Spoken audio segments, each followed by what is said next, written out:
Suverine, do you really think you can take on the four of us? Bradley Hunter's hoarse voice trembled with anger and disbelief, his muscular hands clenched into fists. I don't think so. I know, the fragile girl standing in the middle of the crowd of furious teenagers in the schoolyard replied calmly. Sorry, do you even understand what's about to happen? Jason shouted, his face contorted with rage. My sister still can't walk properly after what you did to her. And your sister shouldn't have touched Emily. There was not a trace of fear in Alexandra Cheng's voice, only chilling determination. Just remember, I warned you, each and every one of you. You're a sick psychopath, Bradley yelled, his face red with anger. You just beat people up and think that's okay? I'm protecting those who can't protect themselves. Alexandra slowly took off her school jacket, revealing her thin but surprisingly defined arms. And if you think that 4 against 1 is fair, then you're even bigger cowards than I thought. The crowd gasped. No one could believe that the quiet new girl who had just appeared at their school 3 days ago was once again challenging the most fearsome bullies at Westwood High, especially after what had happened yesterday with Jason's sister.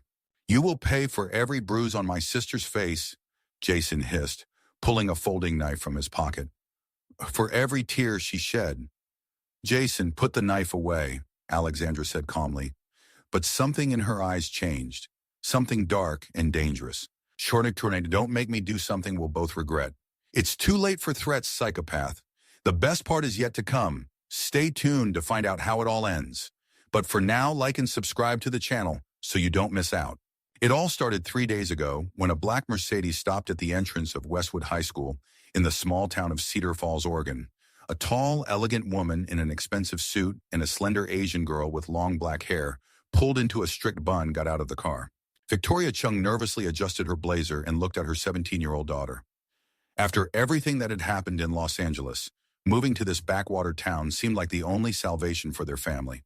But looking at the grim gray school building and the curious gazes of the teenagers, the woman wasn't sure they had made the right decision. Alexandra, remember what we discussed, Victoria said quietly, gripping her daughter's hand tightly. No one must know about your past. Not about the competitions, not about the training, not about that incident. Alexandra nodded, but her mother saw the pain swirling in her eyes. The girl had lost everything. Her career, her reputation, her friends, her coach. And worst of all, she had lost faith in herself. Mom, what if they find out? Alexandra whispered, and Victoria heard the same childlike vulnerability in her voice that she hadn't heard in 3 years. What if someone sees those videos online? No one will find out. Victoria hugged her daughter, feeling her tremble. We changed our last name, moved to the other side of the country. No one here cares about mixed martial arts among girls. You can start over.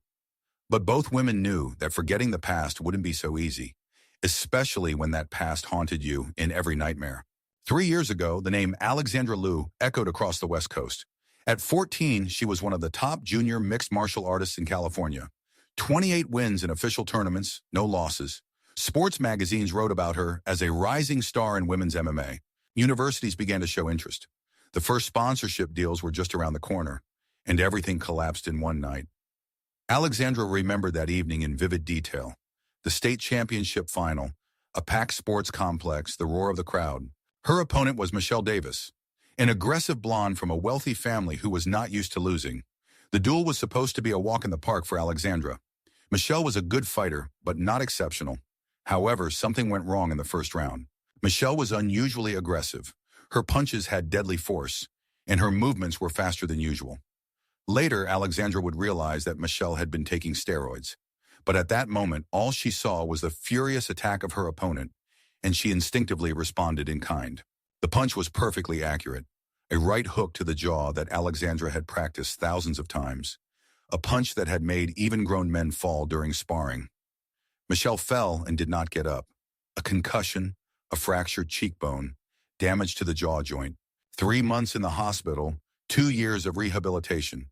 And although the doctors eventually acknowledged that Michelle had taken banned substances, public opinion had already formed. Alexandra Liu was a monster, a psychopath who had crippled her opponent. The video of that punch spread across the internet, racking up millions of views. The comments were merciless. She should be in prison. Ban her from fighting forever. This is not sport. This is attempted murder. Sponsors tore up contracts. Universities rescinded offers. The Federation disqualified her for 2 years. But the worst part was what was happening at school. Classmates who had once been proud of her achievements now recoiled from her in the hallways. Parents forbade their children from associating with her. Teachers looked at her as a potential threat. And then the threats began. Michelle's fans found their home address, phone number, social media pages. Every day, dozens of messages arrived with promises of retribution. Stones thrown at windows, slashed tires, graffiti on the gates. The killer lives here. Victoria was forced to hire security. Alexandra stopped leaving the house without an escort. Training ceased. No gym would agree to take her in. And then came the event that finally broke the girl. Late one evening, returning from work, Victoria didn't notice that a black pickup had followed her car. Only when it began to cut her off on a deserted road did she realize that this was no accident. The pickup rammed Victoria's Lexus, sending it into the ditch. The woman sustained multiple bruises, broken ribs, and a concussion. 2 weeks in intensive care, a month of recovery, and a note on the windshield of the wrecked car. Tell your killer daughter, we know where you live. This was the last straw.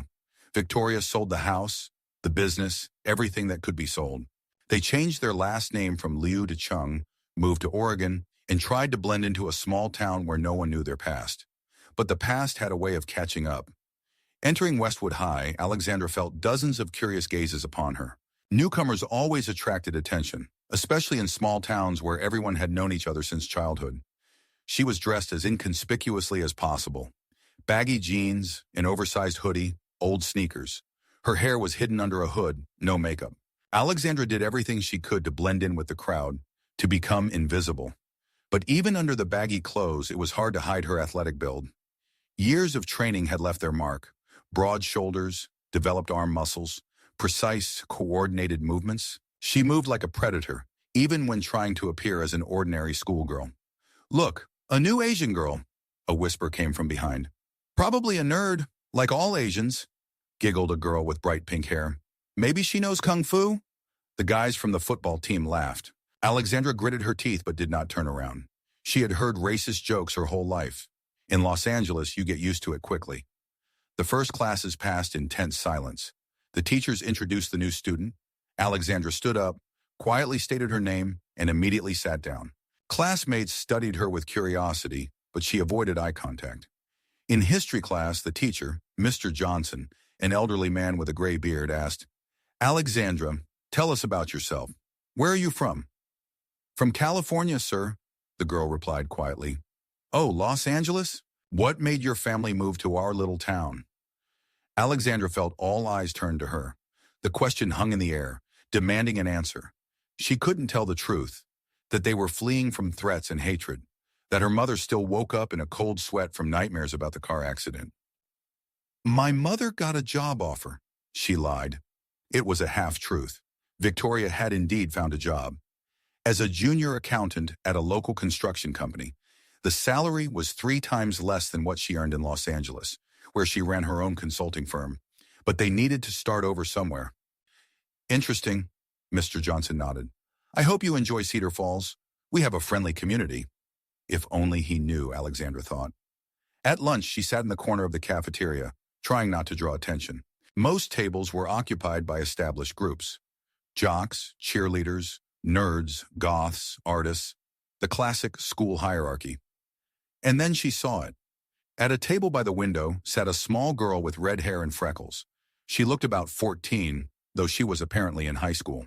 In front of her was a tray of food, but she wasn't eating. Instead, she was pressed against the wall, trying to become invisible. And next to her stood 3 seniors. Alexandra immediately recognized who they were. The alpha males of the school. The tall blonde with a square jaw and a football jacket was clearly the leader. Next to him were 2 friends, one a black guy with tattoos on his arms, the other a chubby redhead with a nasty look. So, Carrot, the blonde said, leaning over the girl, did you bring lunch money for normal people? I don't have any money, Bradley, the red-haired girl whispered, not looking up. How can you not? the black guy exclaimed. What's that in your pocket? He reached for the girl's jacket, but she flinched away. It's for the bus home. Now it's our bus money, the chubby guy laughed. You can walk home, Carrot. Alexandra watched this scene, and rage boiled inside her. She knew all too well what it felt like to be defenseless when attacked by those who were stronger. The blonde, apparently named Bradley, roughly grabbed the girl by the wrist. Give me the money, or we'll have a more serious talk after school. Let me go. The girl tried to break free, but Bradley only tightened his grip. Or what? You'll run to tell the teachers? His friends laughed, and then something clicked in Alexandra's mind. She stood up from her seat and walked towards their table. Each step echoed in her temples like a dull thud. Her hands clenched into fists. Her breathing became steady and deep, just like before stepping into the ring. Is there a problem? She asked calmly, stopping next to their table. The trio turned around. Bradley looked her up and down and smirked. And who are you? The new Asian girl. My name is Alexandra, and I asked, is there a problem? No problem. Bradley didn't let go of the red-haired girl's hand. Just sorting out some financial issues with our friend Emily. Alexandra looked at the girl. Emily was looking at her with tear-filled eyes, silently begging for help.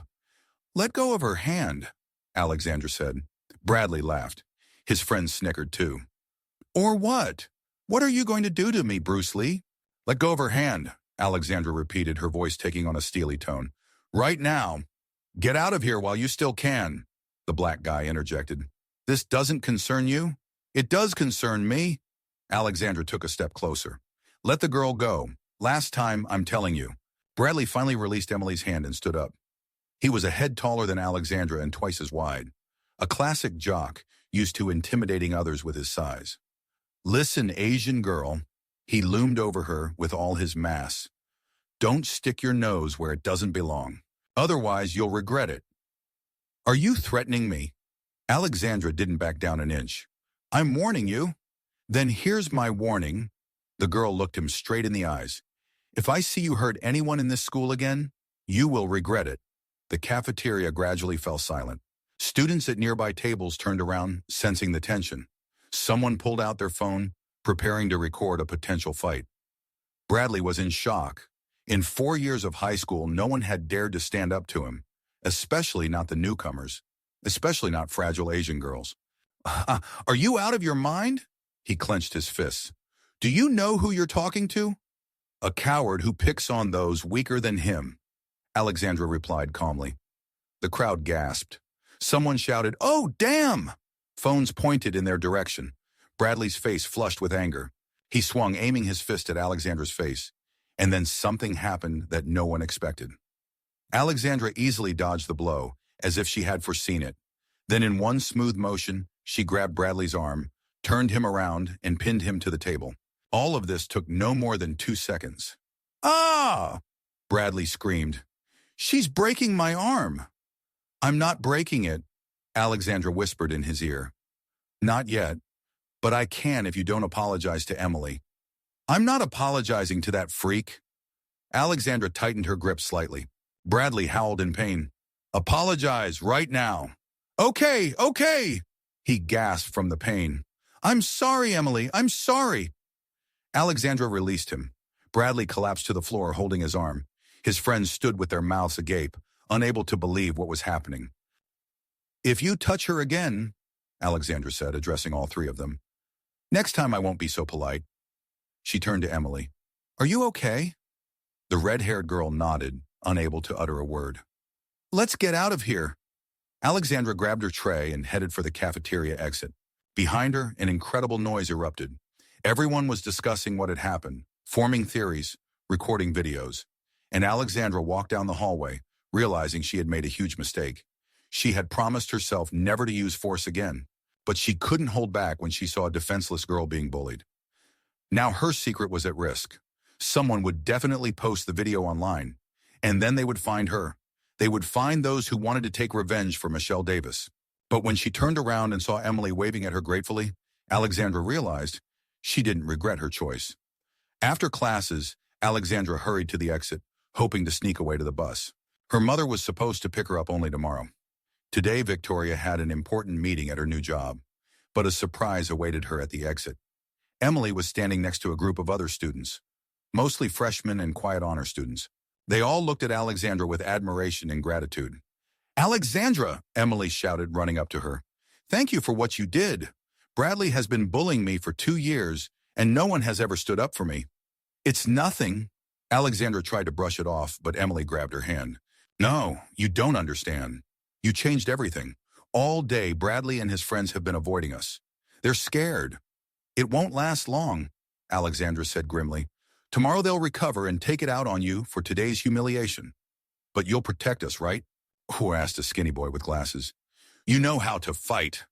Alexandra looked at those hopeful faces and felt an unbearable weight of responsibility settle on her shoulders.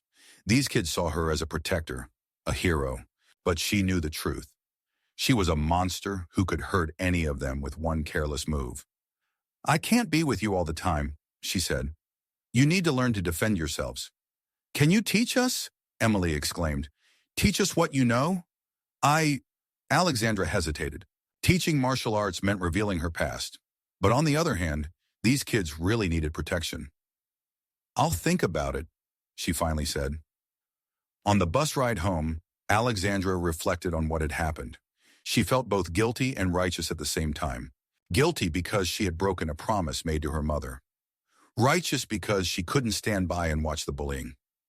At home, her mother was pacing nervously in the living room with a phone in her hand. "Alexandra, thank God you're home."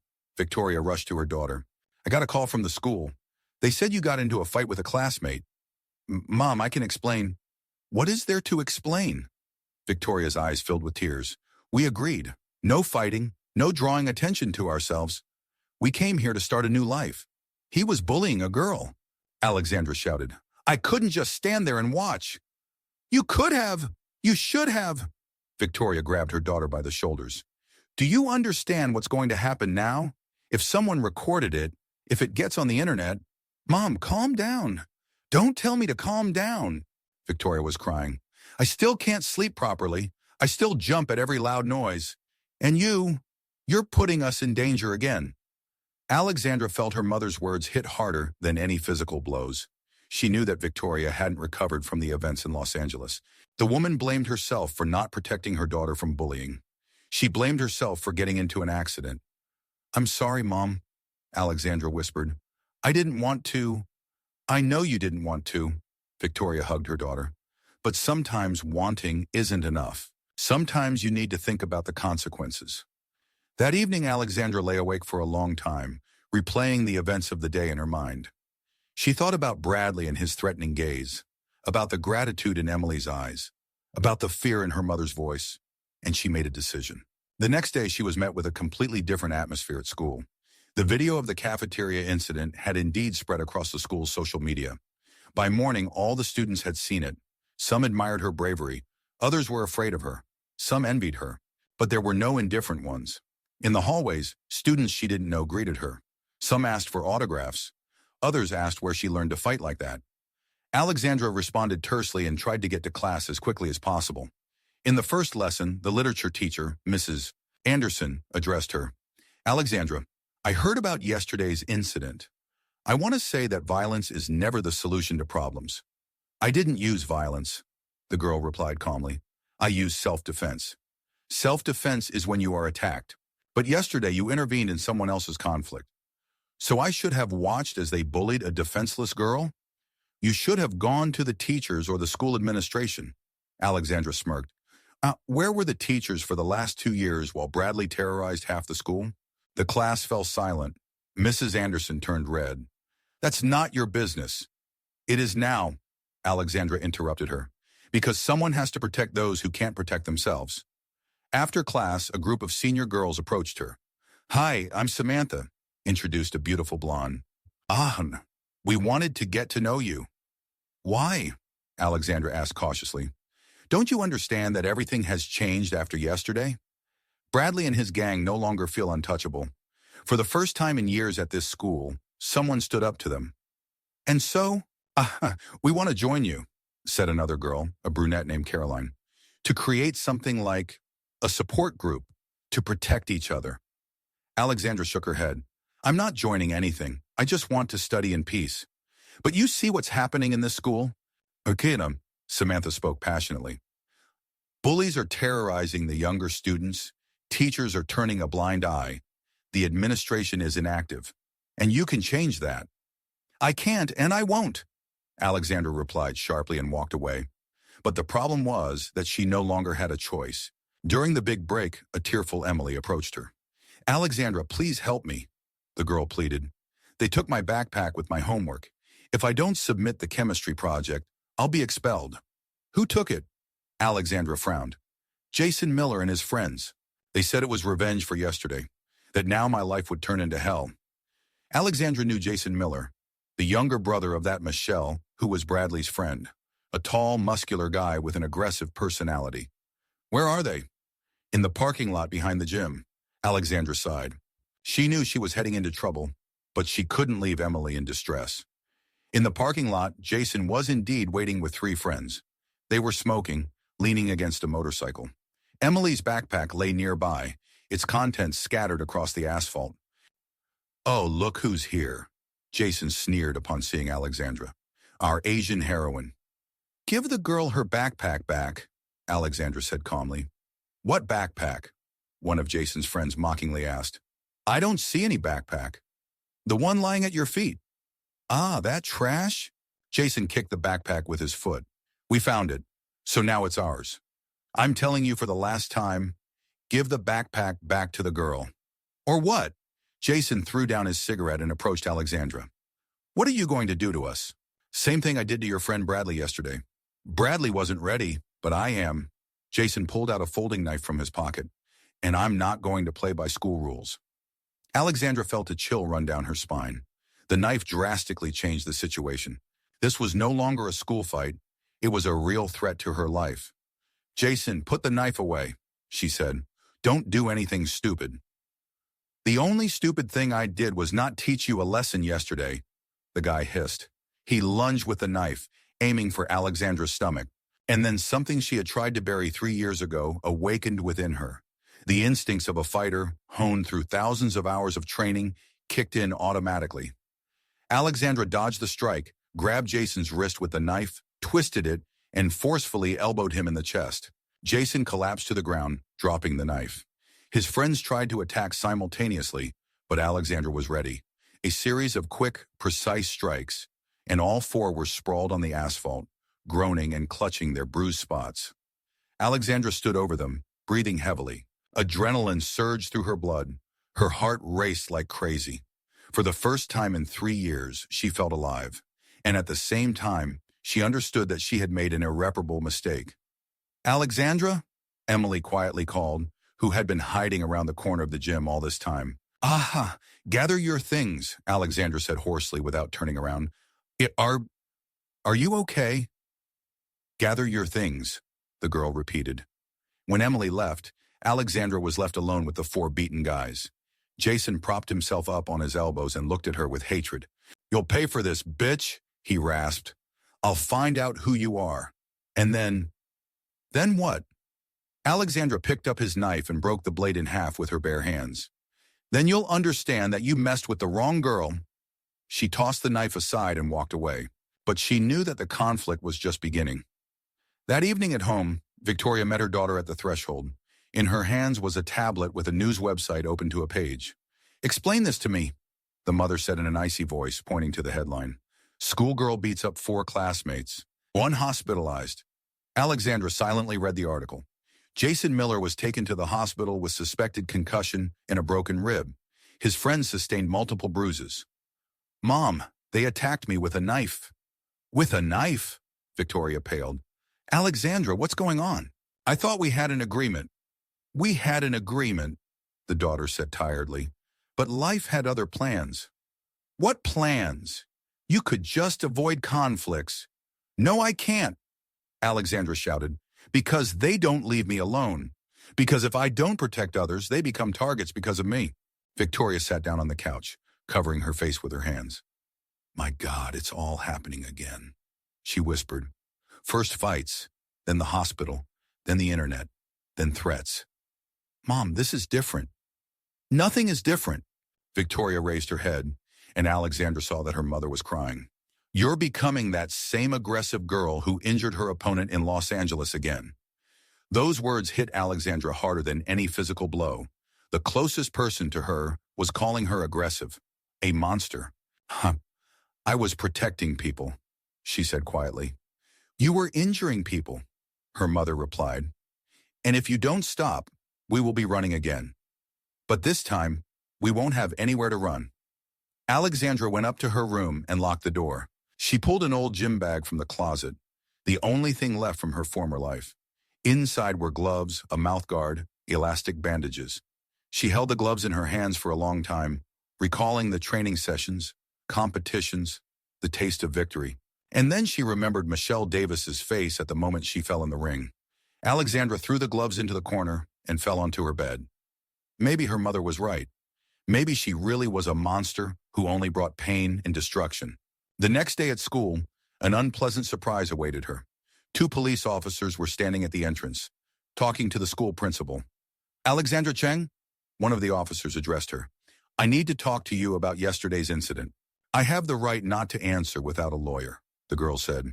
You are not under arrest, for now. But Jason Miller's parents have filed an assault report. They want to press charges against you. The school principal, Mr. Thompson, an elderly man with kind eyes, intervened. Officer Reynolds, perhaps it's worth clarifying all the circumstances. I spoke with witnesses. They claim that Jason pulled out a knife first. Witnesses can be mistaken or lying, the officer replied coldly. The fact remains, 4 boys are in the hospital and 1 girl is without a scratch. That doesn't look like self-defense. Alexandra remained silent. What could she say? That she had trained for 10 years and knew how to defend herself. That her training allowed her to handle multiple opponents at once, as long as they weren't professional fighters? Miss Cheng will remain in school until the investigation is complete, the principal said, and I will personally monitor the situation. Fine. The officer looked at Alexandra with a heavy gaze. But if something like this happens again, the case could go to juvenile court. When the police officers left, the principal turned to Alexandra. I need to talk to you. In my office. In the principal's office, Alexandra expected a reprimand or expulsion, but Mr. Thompson surprised her.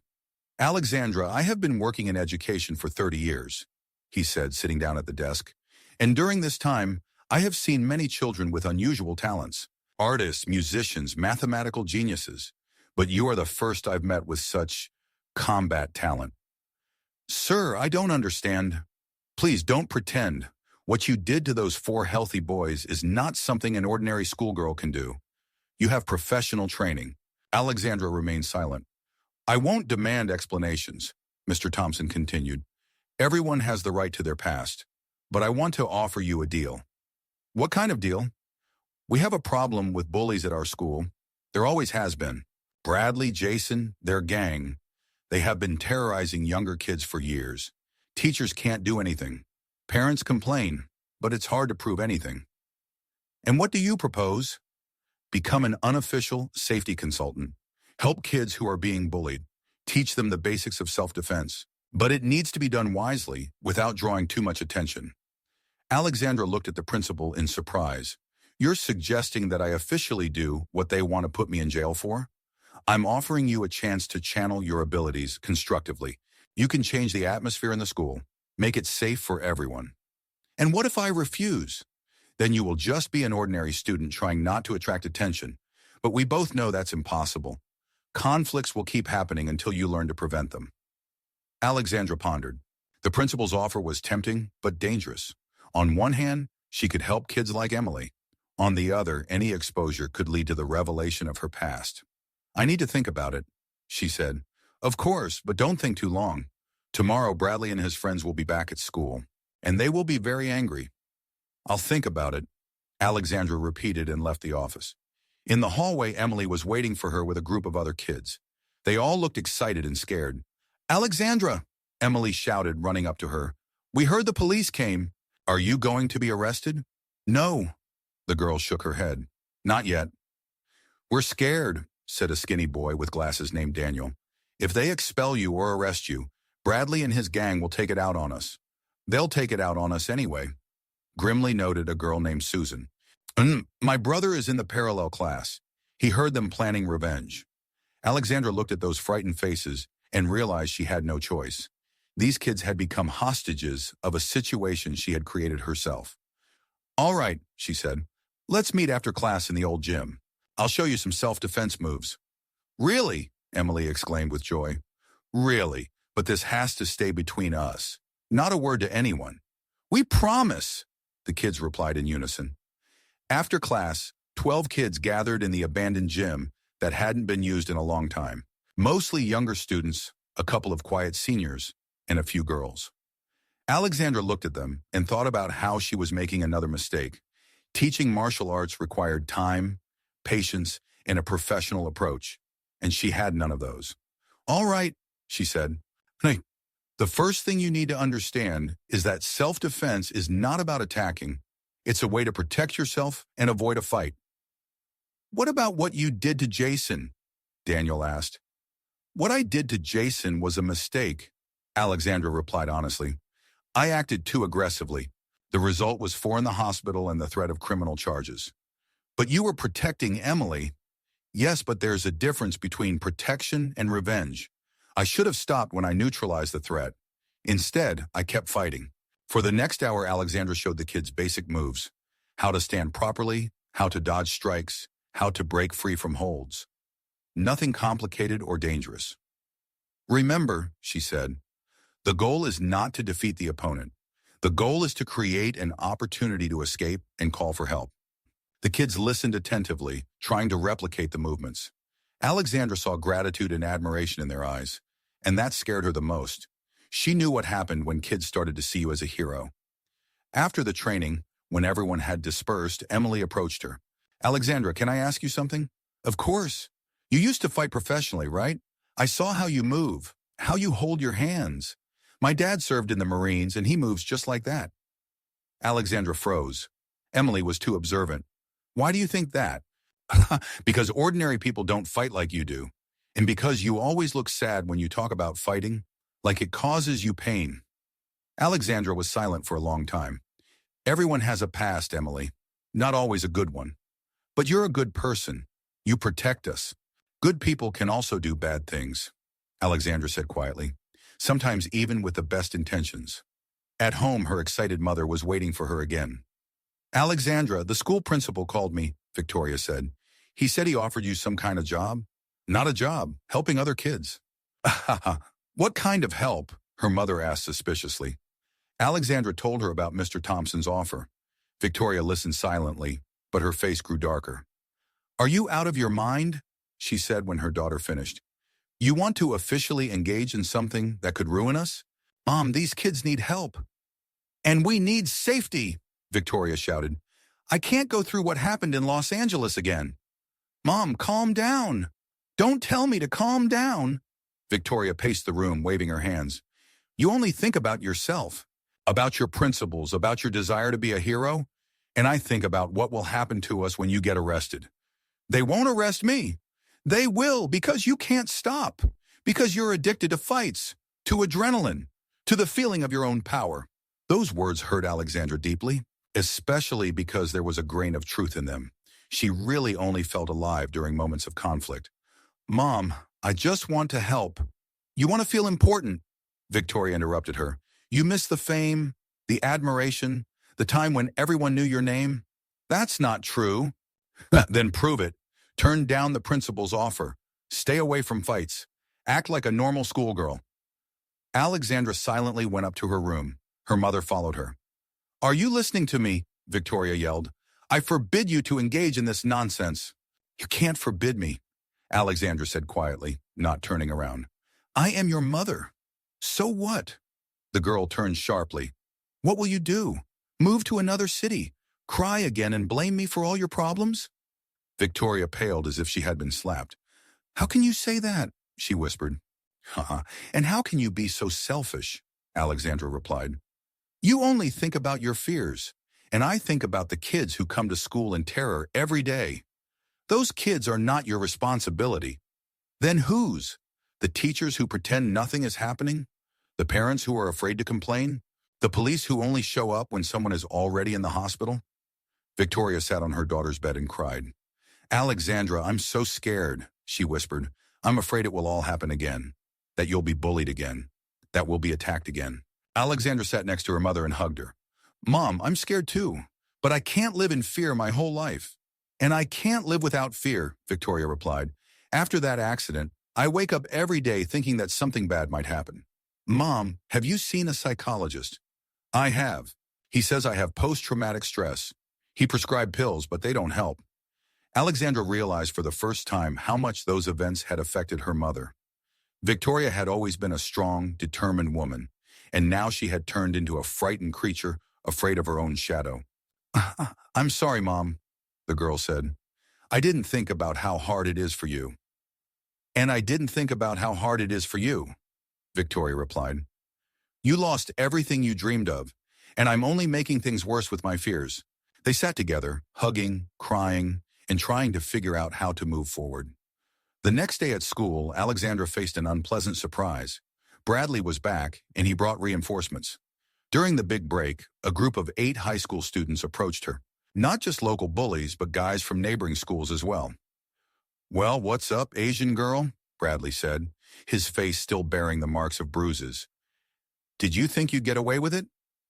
I thought you learned not to mess with younger kids, Alexandra replied calmly. I did.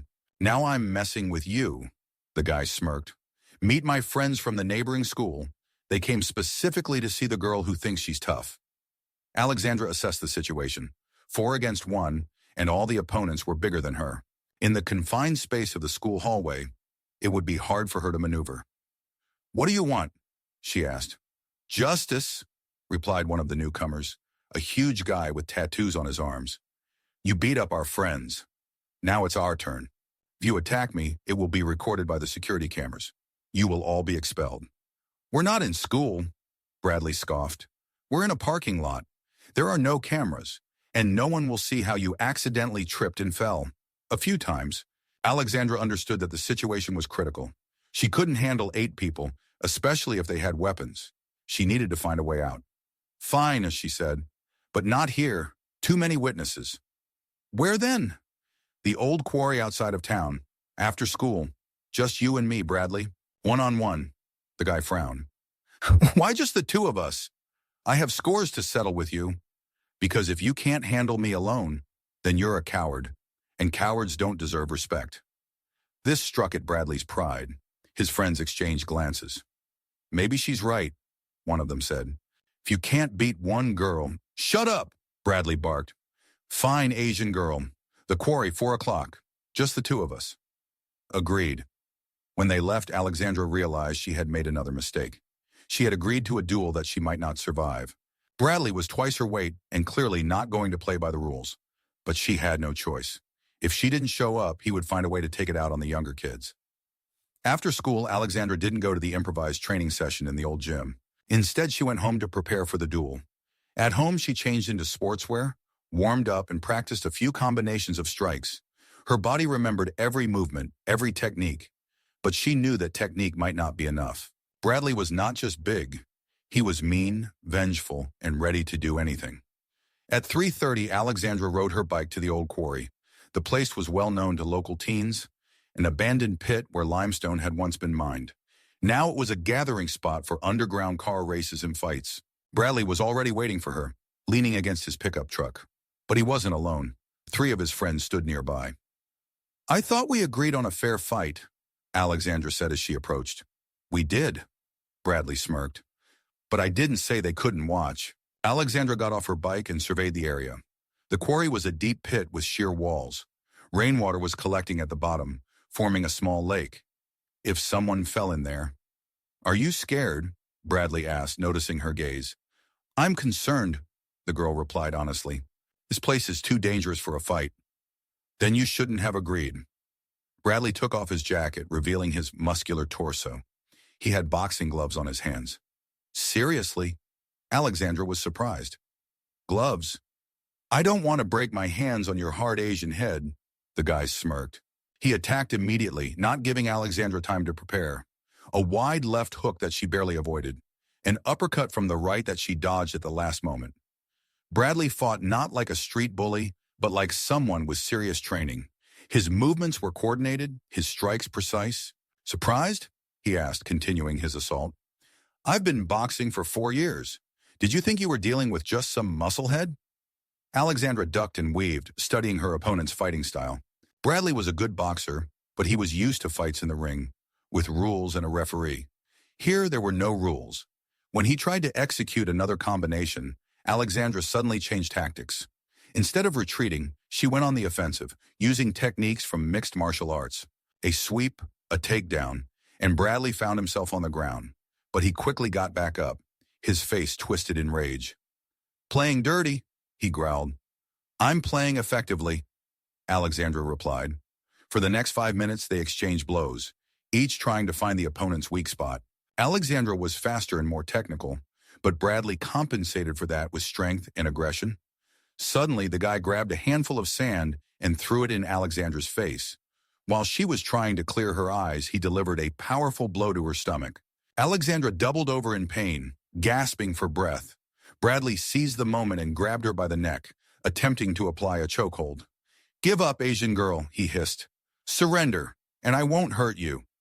But Alexandra was not about to give in. She felt for Bradley's leg and stepped forcefully on his foot. The guy loosened his grip and the girl twisted out of his hands. Now they stood facing each other, breathing heavily. Both were beaten and exhausted, but neither wanted to back down. Last chance, Bradley said. Get out of our town. Forever. No, Alexandra replied. Then I'll kill you. He launched into a final attack, but he didn't notice that they were gradually approaching the edge of the quarry.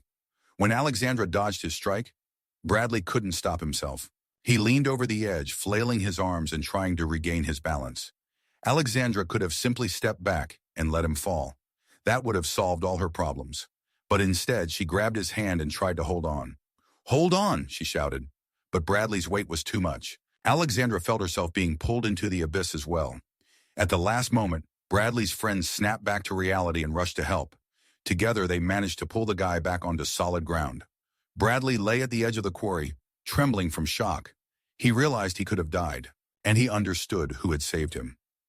Why? He rasped, looking at Alexandra. Why did you save me? Because you don't deserve to die, the girl replied. No one does. Bradley was silent for a long time, then said, I won't touch you again, or anyone else. Do you promise? I promise. Alexandra nodded and walked to her bicycle. Behind her, she heard Bradley's friends helping him up, leading him to the car. On the way home, she thought about how everything could have ended in tragedy. If she hadn't held on to Bradley, he could have died, and she would have become a killer. But most importantly, she realized that conflicts could be resolved not just through force. Sometimes it's enough to show the opponent that you're willing to sacrifice yourself for them. At home, her mother was waiting, pacing back and forth with a phone in her hand. Alexandra, thank God! Victoria rushed to her daughter. Where have you been? The school called and said you didn't come to the last class. Mom, I need to tell you something, the girl said wearily. She told her mother about the challenge to a duel, the fight in the quarry, and how Bradley almost died. Victoria listened silently, growing paler with each word. Alexandra, you could have died, she whispered. I could have, but I didn't. And what if you had? What would I do without you? Mom, I couldn't have acted differently. If I hadn't shown up, Bradley would have taken it out on the younger kids. Let him take it out, Victoria shouted. Better let other kids suffer than my daughter. Alexandra looked at her mother in surprise. Mom, that's not what you mean. It is, Victoria cried. I'm selfish. I only think about you. And if your safety requires sacrificing other kids, I will sacrifice. Mom, no, Mom. I'm a bad mother. I should have protected you in Los Angeles, but I couldn't. I should have protected you here, but I couldn't again. Alexandra hugged her sobbing mother. You're not a bad mother. You're just a scared woman who has lost her sense of safety. I don't know how to live on, Victoria whispered. I fear every day, every phone call, every glance. Mom, what if we try to change the situation? Not run away from problems, but solve them. How? Tell me the truth about what happened in Los Angeles. The whole truth. Victoria froze. What are you talking about? Mom, I'm not little. I understand that you're hiding part of the story from me. Victoria was silent for a long time, then said, Okay, but you might not forgive me for what you hear. And the mother began to tell a story that turned out to be much more complicated and frightening than Alexandra had thought. It turned out that the duel with Michelle Davis had been staged. Father Michelle, a wealthy businessman, paid the judges to ensure his daughter's victory at any cost. He wanted Michelle to receive a sports scholarship at a prestigious university. Victoria learned about this by chance from one of the judges who was tormented by guilt. She wanted to tell everything to Alexandra before the match, but she didn't have time. And when Michelle started taking steroids to win at any cost, the situation spiraled out of control. "You hit a girl who was pumped up on drugs," Victoria recounted. "Her body couldn't respond normally to injuries. That's why she was hurt so badly." "Why didn't you tell me?" Alexandra asked. "Because I had no proof, and Michelle's father threatened to destroy us if we dared to say anything." "And what happened next?" "Then he kept his promise. He organized an online harassment campaign, bribed journalists, turned public opinion against us. And when I tried to fight back, he staged an accident." Alexandra was in shock. "So that accident wasn't an accident?" "No, I was deliberately rammed. And the note wasn't from Michelle's fans, but from her father's hired hands." "Oh my God, Mom, why did you stay silent?" "Because I was scared. Because I understood. If we tried to fight back, he would kill us." Alexandra hugged her mother, realizing the burden she had carried all these years. "Mom, we have to tell the police about this." "No!" Victoria exclaimed fearfully. "He will find us everywhere. He won't find us, because we won't hide." "Alexandra, you don't understand who we're dealing with." "I do understand. A coward who hides behind money and threats. But cowards fear those who aren't afraid of them." Alexandra took out her phone and started dialing a number. "Who are you calling?" her mother asked in alarm. "A journalist from Los Angeles. The one who wrote articles about this case. It's time to tell him the truth." "Alexandra, no. Mom, we can't hide our whole lives, and I won't live in fear." The conversation with the journalist lasted 2 hours. Alexandra told the whole story, from the rigged match to the move to Oregon. The journalist listened attentively, asked questions, and requested evidence. "I have recordings of conversations with that judge," Victoria confessed. "I recorded them just in case." "Then we have a chance," said the journalist. "Give me a month to investigate. This is a complicated case. It will take time to find additional evidence and witnesses." After they finished the conversation, Alexandra felt a strange sense of relief. For the first time in 3 years, she wasn't hiding from the truth. "What will happen now?" her mother asked. "Now we live a normal life," the daughter replied. "You go to a psychologist and heal your trauma. And I go to school and help the kids." "And what if Michelle's father finds out where we are?" "Let him find out. I'm no longer that scared girl who ran away from Los Angeles." The next day at school, Alexandra was in for a surprise. In the old gym, there were not 12 kids, but 30. Even those who had previously been afraid to talk to her showed up. "What's going on?" she asked Emily. "Everyone knows what you did for Bradley," the girl replied. "Ah, how you saved him, even though you could have let him fall. And so, you showed that strength is not meant to cause pain, but to protect, even your enemies." Alexandra looked at the gathered children. In their eyes, she saw not only admiration, but also understanding. "All right," she said. But today we're not learning self-defense techniques. Today we're talking about how to resolve conflicts without fighting." For the next hour, Alexandra told the children that true strength lies in the ability to protect the weak, forgive the enemy, and find a peaceful solution even in the most difficult situation. "But what if there's no peaceful solution?" one of the boys asked. "Then you use force, but only for protection, and only the minimum necessary." "And how do you know how much force is needed?" "Through experience and mistakes. I made many mistakes before I understood this difference." After the training, the school principal approached her. "Alexandra, I need to talk to you." In the director's office, she was met with a surprise. A middle-aged man in military uniform was sitting at the desk. "Alexandra, meet Captain James Morris, the coordinator of youth safety programs in our district." "Captain?" The girl was surprised. "Sure, nice to meet you, Alexandra." The man stood up and extended his hand. "I've heard about your achievements." "What achievements?" "You changed the atmosphere in the school in just 1 week. The bullies stopped terrorizing the younger kids. The children learned to protect each other. The number of conflicts decreased by 80%. I just showed them a few self-defense techniques." You showed them much more, the director interjected. You taught them not to be afraid, but also not to be aggressive. Alexandra, said the captain, the district is developing a program to prevent school violence. We need young consultants who could work with teenagers. You could help us as a volunteer. I'm still a student.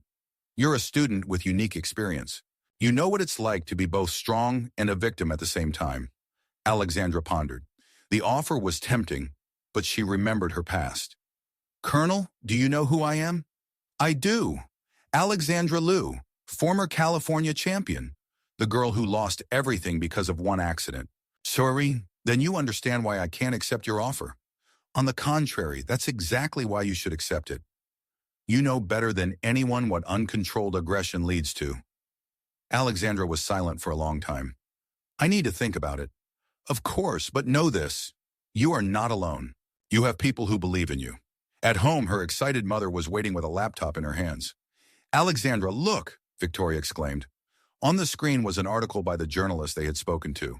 The headline read, Scandal in Junior Sports, How a Wealthy Businessman Ruined the Life of a Talented Athlete. Alexandra quickly read the article. The journalist had conducted a thorough investigation, found evidence of bribery of judges, Michelle Davis's use of steroids, and the organization of online bullying. Mom, what does this mean? It means that the truth has finally come out, Victoria replied with tears in her eyes. Michelle's father was arrested on charges of fraud and harassment. The judges who accepted bribes have been suspended. And what about Michelle? She is giving interviews, telling how her father forced her to take drugs. She is asking for your forgiveness. Alexandra silently reread the article. Your 3 years of suffering, fleeing, fear. And all that time the truth was there. It just needed the courage to be told. Mom, how do you feel? Strange, Victoria admitted, as if a heavy burden has been lifted off my shoulders. For the first time in years, I am not afraid of tomorrow. That's good. Alexandra, I want to apologize to you for making you hide, for not believing in you from the very beginning. Mom, you were protecting me in the only way you knew how. But it was the wrong way. You can't hide from problems your whole life. Alexandra hugged her mother. How? Now we know a better way. The next day at school, an event occurred that would forever change Alexandra's life. Bradley approached her with his former friends. Alexandra, he said, we wanted to talk to you. About what? About what you did yesterday. You saved me, even though you didn't have to. I already explained why. I know, but I want to say something else. Bradley nervously fidgeted with his hands. I've always thought that strength is the ability to intimidate others. But you showed me that true strength is the ability to help others. And so, we want to join your group. We want to learn how to be strong the right way. Alexandra looked at him in surprise. Bradley, do you realize that most of the kids in my group are the ones you used to bully? I do, and I want to apologize to them. Publicly? Publicly. That day, almost all the students gathered in the school auditorium. Bradley stepped onto the stage and took the microphone. Hello, everyone. He began with a trembling voice. My name is Bradley Hunter, and I have been a bully for the last 4 years. The audience laughed, but not maliciously. They understood. I picked on the younger ones, intimidated the weak, thought that strength gave me the right to be cruel. I was wrong. He found Emily's eyes in the front row. Emily, I'm sorry for everything I did to you. You didn't deserve to be treated that way. The girl nodded, tears streaming down her cheeks. Daniel, Susan, Michael, I'm sorry to all of you. I know that words won't erase the pain I've caused, but I promise that I will spend the rest of my life trying to make amends. The hall was silent. And I want to thank Alexandra Cheng. She showed me what true strength is. She saved my life, even though she had every reason to hate me. He looked at Alexandra, who was sitting in the last row. Thank you for not letting me fall, in both the literal and figurative sense. The audience erupted into applause. Alexandra felt tears flowing down her cheeks. After the speech, many people approached her. Teachers, parents, students, everyone wanted to thank her for changing the atmosphere in the school. Alexandra, Mr. Thompson said, I have a proposal. What is it? Would you like to become a volunteer coordinator for the school violence prevention program? It would be an unpaid position, but with official recognition and recommendation letters for college. At 17? Age doesn't matter when there are results, and you have results, he smiled. Besides, it will help you when applying to university. Alexandra thought about the colonel's proposal, her past, and her future. Mr. Thompson, what if I told you I have more ambitious plans? What plans? I want to create a program that will work not only in our school, but across the entire state. A program that will teach kids to be strong, but not cruel. That will require a lot of resources. I have the support of the National Guard, and I think there will be sponsors who want to invest in the future of children. Mr. Thompson smiled. You know what, Alexandra? I believe you can do it. That evening at home, Alexandra told her mother about her plans. Are you sure you're ready for such responsibility? Victoria asked. No, her daughter answered honestly, but I'm ready to try. What if it doesn't work out? Then at least I'll know I tried to change the world for the better. Victoria hugged her daughter. Then I will support you in everything. 6 months passed. Alexandra's Strength Without Violence program was already operating in 8 schools in the district. She conducted weekly seminars, consulted teachers and parents, working closely with school psychologists. Her story made it into local news and several articles were written about her in regional publications. But most importantly, in the schools where the program operated, there was a noticeable decrease in incidents of school violence. One day, a letter arrived at her home from Los Angeles. The sender was Michelle Davis. Dear Alexandra, I know I have no right to ask for your forgiveness. I know that because of me and my father, you lost everything that was dear to you. But I must tell you the truth about that day. I remember every second of that match. I remember how my father forced me to take pills, saying that otherwise I would disappoint him. I remember begging him to stop, but he said I was a coward if I wasn't willing to do anything to win. When I saw your strike, I realized I had lost. But instead of relief, I felt horror. Not from the pain, but from the realization that I would become a weapon in my father's hands against you. The last 3 years I have spent in hospitals and rehabilitation. Not just physical, psychological. It took me time to understand that my father turned me into a victim, just like he did to you.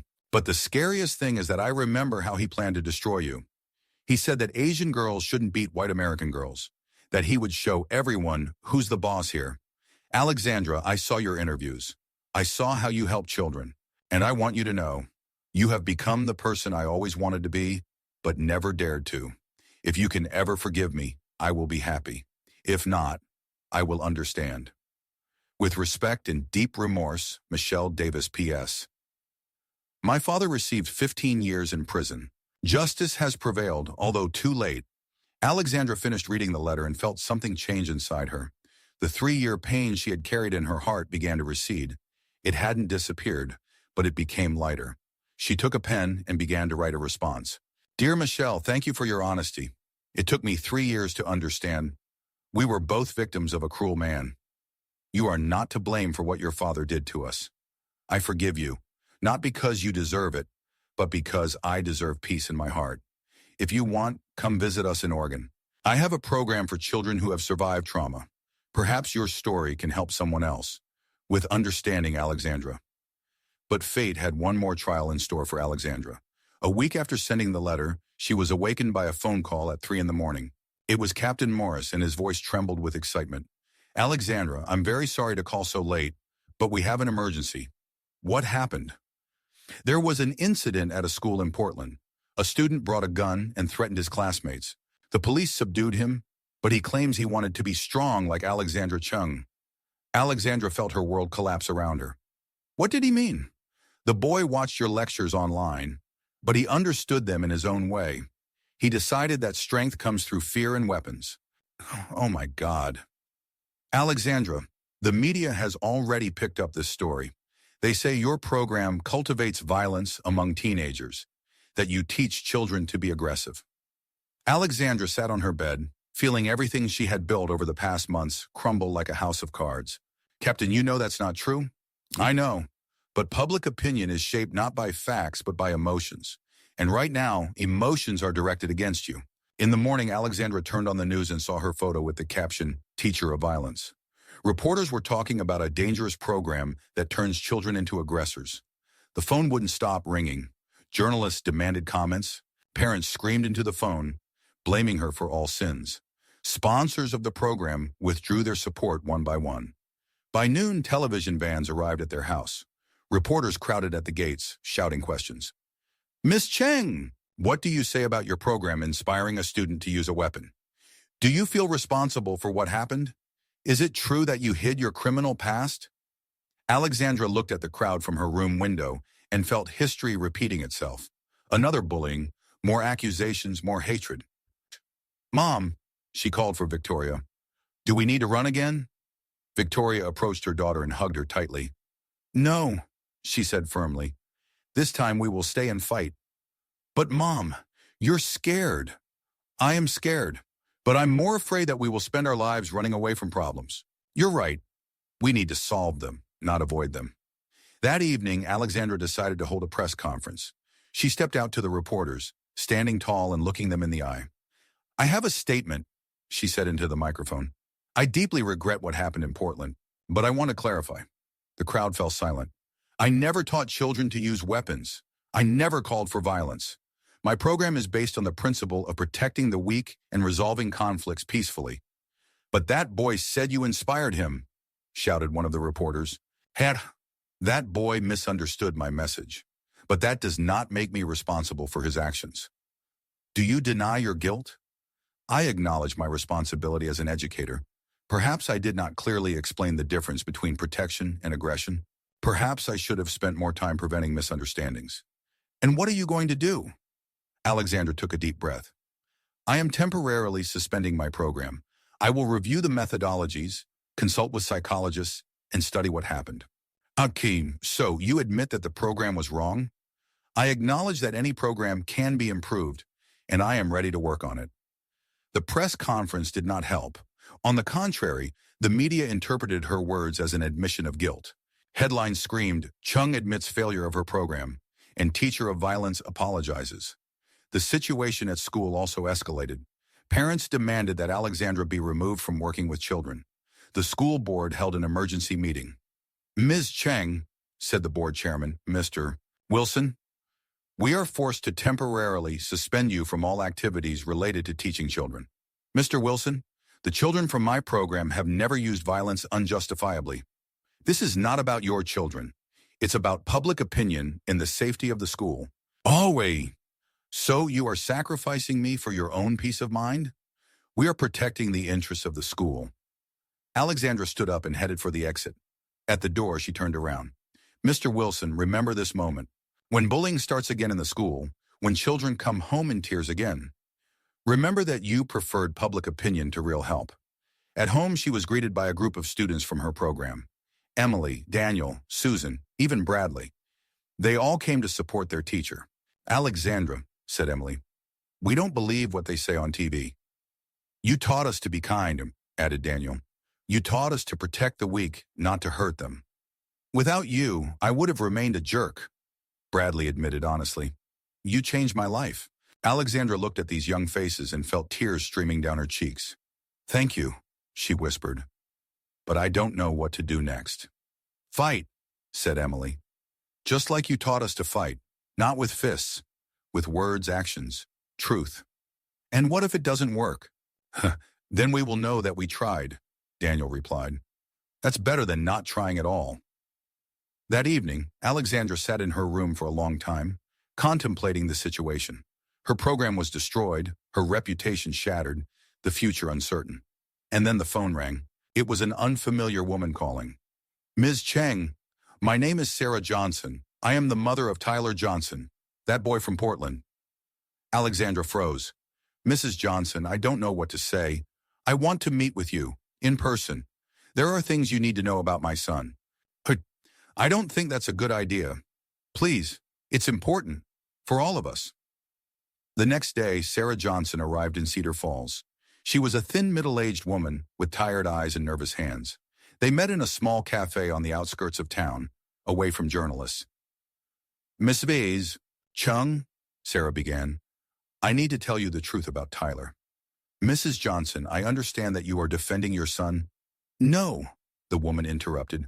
I am not defending him. I am trying to protect you. Alexandra looked at her in surprise. What do you mean? Tyler never watched your lectures. He didn't even know about your program until the day he brought the gun to school. But he said what his lawyers told him to say. Ms. Cheng, my son is seriously ill. He has been diagnosed with severe mental disorders. He hasn't taken his medication for 3 months. Alexandra felt the ground slipping away beneath her. Then why did you allow me to be accused? Sarah started to cry. Because my ex-husband threatened to take Tyler away from me if I told the truth about his illness. He doesn't want his son to be considered a psycho. Oh my God. Ms. Cheng, I know I'm doing something terrible, but I can't lose my son. He is all I have. Alexandra looked at this unfortunate woman and understood her pain. A mother willing to do anything for her child, even if it meant destroying another person's life. What do you want from me? Forgiveness and understanding. I know I have no right to ask, but Mrs. Johnson, Alexander said quietly, I understand you, but your silence is destroying my life and the lives of hundreds of children whom my program could help. I know, and I want to fix it. How? I am ready to tell the truth about Tyler's illness, about the fact that he has never heard of your program, but I need your help. What kind of help? Help me find a good lawyer, one who can defend Tyler's rights as a sick child, not a criminal. Alexander was silent for a long time. Mrs. Johnson, if I help you, your ex-husband may take your son away from you. Perhaps, but it's better to lose him because of the truth than to keep him because of a lie. Alexander reached across the table. All right, I will help you, and you will help me. Thank you, Sarah whispered. Thank you for not hating me. I have learned to distinguish between enemies and people caught in difficult situations. You are not an enemy, Mrs. Johnson. You are just a scared mother. A week later, Sarah Johnson gave an interview to the country's largest television network. She told the whole truth about her son's illness, about the fact that his words about Alexander's program were lies, about the pressure from her ex-husband. The public reaction was immediate. The media, which had recently harassed Alexander, now wrote about the unjust accusation of an innocent teacher. Sponsors began to return. School boards were reconsidering their decisions. But for Alexander, everything had changed too drastically. She realized how fragile reputation can be, how easily public opinion can turn against you. Mom, she said to Victoria that evening, I don't want to be involved in public activities anymore. Why? Because I'm tired of being a target, tired of every step I take being misinterpreted. But you help children. What if next time someone else misunderstands my message? What if innocent people suffer because of me? Victoria sat down next to her daughter. Alexander, remember what you told me? That you can't hide from problems your whole life? I remember. Then don't hide. Yes, you may be accused again. Yes, there will be people who misunderstand your words. But that's no reason to stop helping those in need. Mom, what if I really am guilty? What if my methods are wrong? Then they need to be corrected, not abandoned altogether. At that moment, there was a knock at the door. A group of people stood on the doorstep. Parents of children from Alexander's program, teachers, even some local business people. Alexander, Mr. Thompson said, we came to talk to you. About what? About the future, about your program, about how we can improve it and make it even more effective. But after everything that happened, that's exactly why. Mrs. Anderson, the literature teacher, interjected. We saw how easily a good cause can be destroyed, and we realized that it needs to be protected. Alexander, said Emily's father, my daughter was afraid to go to school for 3 years. Your program gave her confidence. Do you think I will let someone destroy that? We want to create a public fund to support your program, added a local businessman, so it won't depend on the whims of politicians and journalists. Alexander looked at these faces and felt hope reignite in her heart. But what if something goes wrong again? Then we will solve the problems together, Mr. Thompson replied. You are not alone, Alexander. You have a community of people who believe in your cause. A month later, the Power Without Violence program was relaunched, but now it included additional components, working with psychologists, thorough explanations of the principles of nonviolence, and an individual approach to each child. Alexander understood that the path would not be easy, that she could be accused of something again, that there would be attempts to undermine her work. But she also understood that she had something greater than just a personal mission. She had a community. On the day she first entered the school gym after the scandal to train the children, a surprise awaited her. The gym was full, not only of students but also their parents, teachers, and even townspeople. "What's going on?" she asked Emily. "We decided that your first training session after your return should be special," the girl replied. "Everyone wants to show you their support." Alexandra stood before the crowd, feeling tears welling up in her eyes. "I don't know what to say." "Shelby, don't say anything," someone in the crowd shouted. "Just do what you do best. Help the kids become stronger." And then Alexandra understood the most important thing. She had spent years trying to hide from her past, then years trying to atone for it. But true strength was not about running from the past or redeeming it. True strength was about accepting oneself entirely, with all the mistakes, fears, and failures, and continuing to help others. "All right," she said, smiling through her tears. "Let's get to work." But just at that moment, when it seemed everything was falling into place, an event occurred that turned her entire life upside down. A figure appeared in the doorway of the gym, someone Alexandra had never expected to see. Michelle Davis. The girl looked different than 3 years ago. Thinner, paler, with short hair and a scar on her face from that very injury. But her eyes were different, not angry, but filled with pain and determination. The gym fell silent instantly. Everyone knew this story. Everyone understood who had come. Alexandra," Michelle said quietly. "Can I talk to you?" Alexandra felt her heart pounding in her chest. The whole gym was watching the two of them, the girl who had struck and the girl who had been struck. "Of course," Alexandra replied, "but maybe in private." "No," Michelle shook her head. "Look, in front of everyone. What I want to say needs to be heard by all." She walked to the center of the gym, and people parted for her. Michelle looked small and fragile among the crowd, but there was an astonishing determination in her movements. "My name is Michelle Davis," she began in a trembling voice. 3 years ago, I fought Alexandra Cheng in the ring. Back then, I was called Michelle Liu." The gym was absolutely silent. Everyone thinks they know this story, that Alexandra crippled me, that she is a monster who cannot control her aggression. Michelle took a deep breath. "That's not true. The monster was my father. He forced me to take steroids. He bribed judges. He turned sports into a dirty game. And when Alexandra hit me, she hit a girl who was pumped full of drugs." A whisper rose in the gym. "But that's not the main point," Michelle continued. "The main point is that for the last 3 years, I've been watching Alexandra. I've seen how she helps children, how she teaches them to be strong but kind." She turned to Alexandra. "You've become the person I always wanted to be. You turned your pain into strength to help others. And I just wallowed in self-pity." "Michelle," Alexandra said quietly, "you don't have to." "I do," Michelle interrupted her. Because of me, you lost 3 years of your life. Because of me, you were bullied, threatened, forced to hide." Michelle pulled an envelope from her bag. "These are medical records about the steroids I took, recordings of conversations with my father, all the evidence that that fight was rigged." "Why are you doing this?" Alexandra asked. "Because I want to atone, and because I want to help you with your work." "Help?" "I want to be part of your program. I want to tell children about the consequences of steroids, parental pressure, unhealthy competition." Michelle looked at the crowd. "Kids need to know that sports can be wonderful, but only if it's based on honesty and respect, not on the desire to win at any cost." Alexandra approached Michelle and extended her hand. "Welcome to the team," she said. The gym erupted in applause. People were crying, hugging, and shouting with joy. Two girls whose lives had been shattered by a single blow stood hand in hand, ready to help others together. But the most important moment came later, when the crowd dispersed, and they were left alone in the empty gym. Alexandra," Michelle said, "there's something else, something I didn't say in front of everyone." "What?"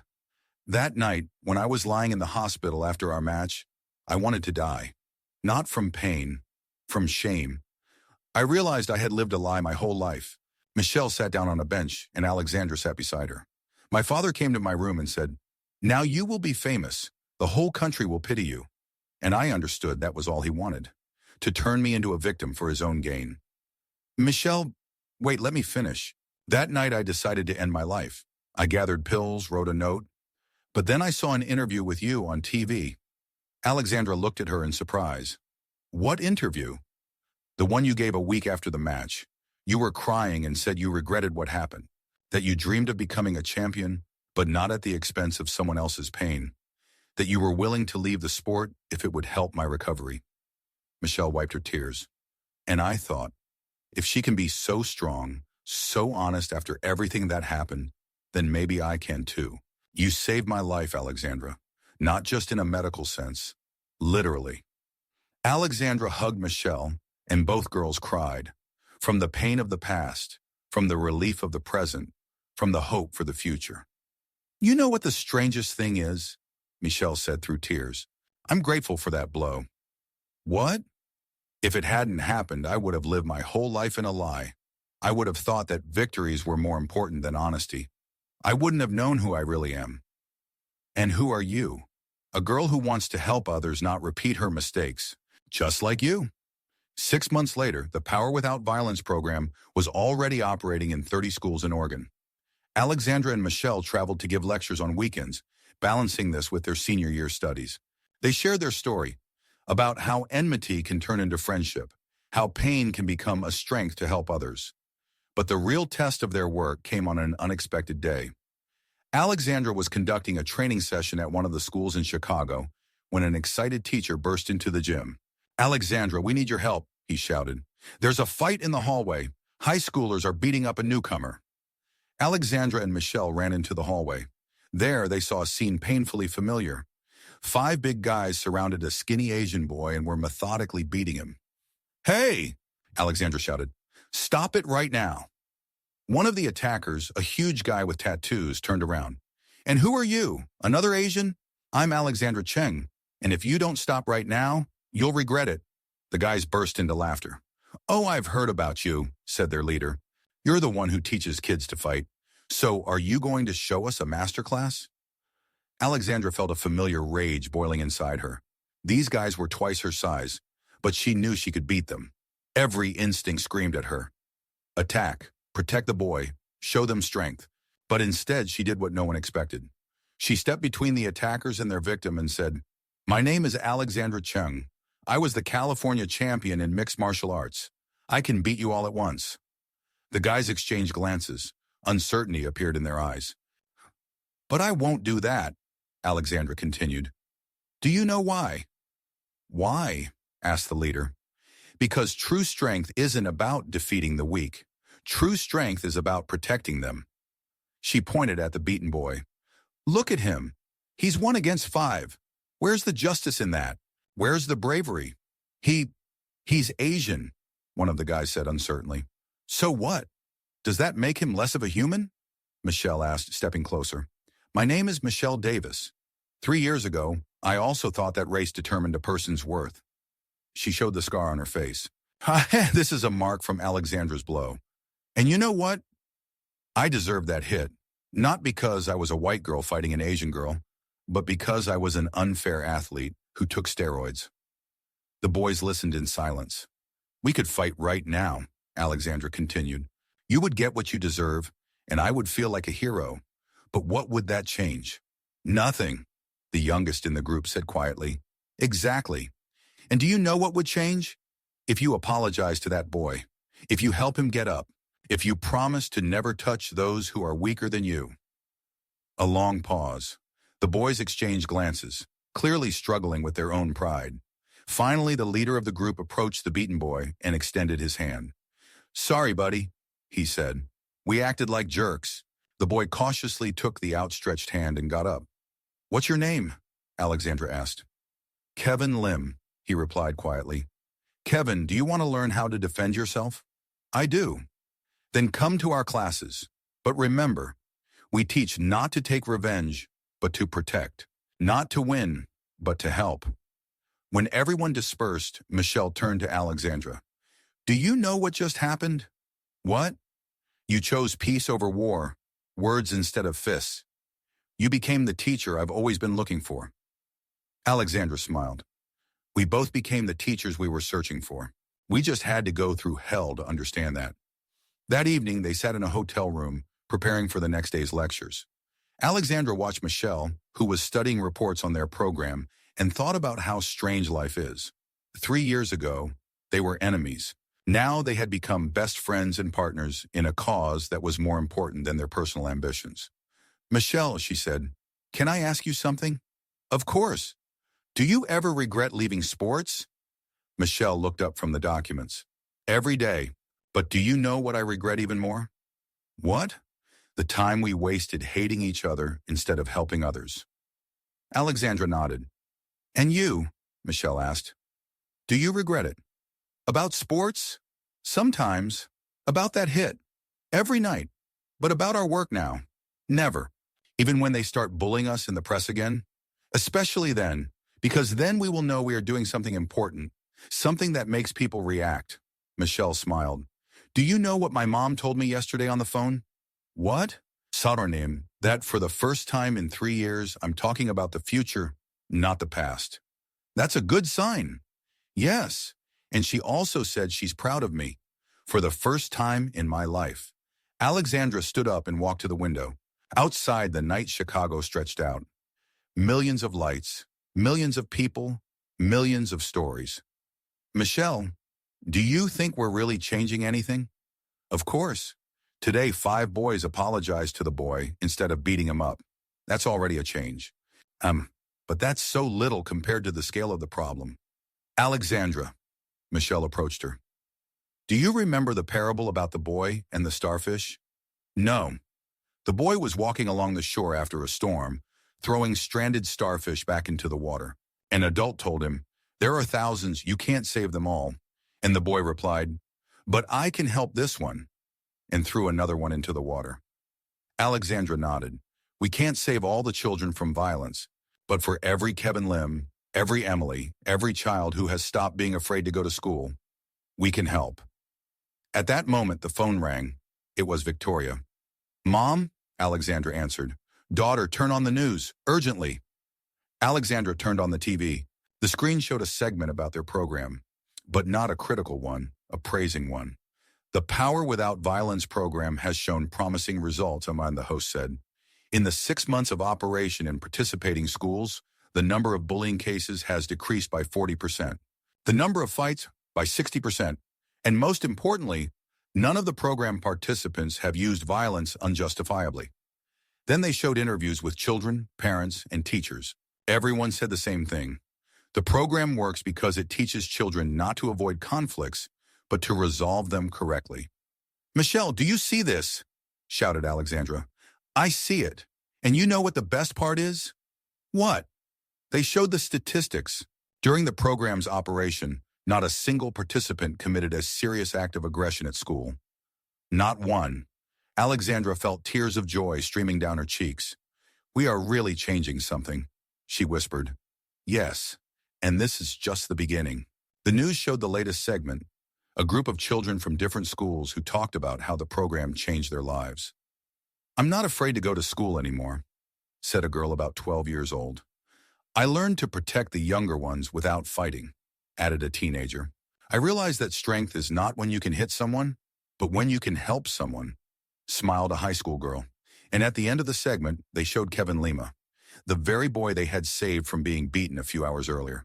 Alexandra and Michelle showed me that even enemies can become friends, that even from pain, something beautiful can be born, and that each of us can change the world for the better. Alexandra turned off the television and looked at Michelle. Do you know what this means? What? We, 2 girls who once hated each other, managed to create something that helps thousands of children. If that's not a miracle, then what is a miracle? Michelle approached her and hugged her. A miracle is that you didn't let anger and pain destroy your heart, that you turned your trauma into a strength to help others. We both did it. Yes, we both did. They stood by the window, embracing each other, and looked at the lights of the big city.